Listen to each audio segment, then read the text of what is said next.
For me, it was just an average pool day.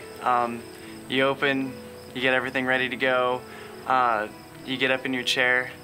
I was at chair 4 in the diving well, and that's when, the incident occurred. Jared was going forward off of the board and then slipped backwards and hit the back of his head.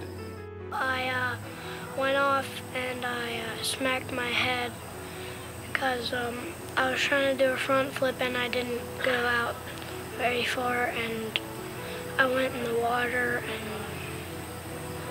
and I started to sink. I activated our emergency action plan by triple whistling, and then I jumped from the stand into the water to get to Jared as quickly as possible. I was the first person on the scene, so I was required to get a backboard and start the procedure.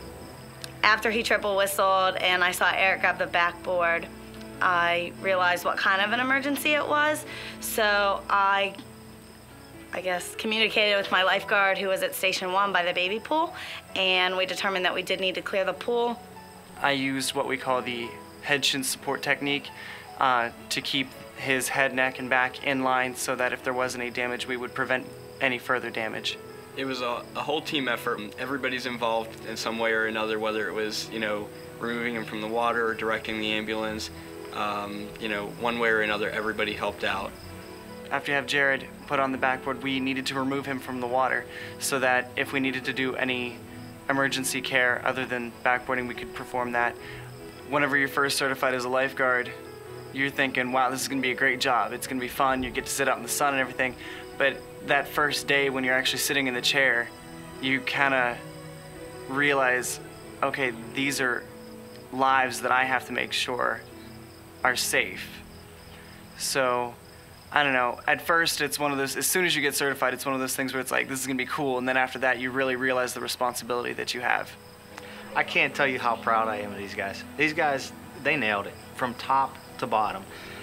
When you have somebody who loses consciousness or has an altered state of consciousness, as Jared did when he went into the water, there's so many complications that can arise out of that. One breath, now you've got respiratory ailment or distress on top of the suspected head, neck, or back injury. As it was, Jared did have a head injury, although it was minor.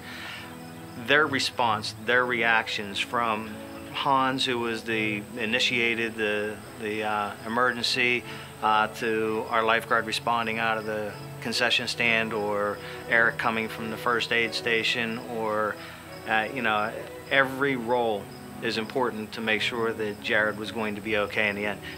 You could have stood there with this video camera up on top of the hill, filmed it from the time Jared got hurt till the time life flight took off, and you could have used it as a training video for every lifeguard coming down the pike for inline stabilization. These guys nailed it. Me personally, I know this is kind of cliche and everyone says it, but I really don't feel like a hero because I did what my job required of me to do.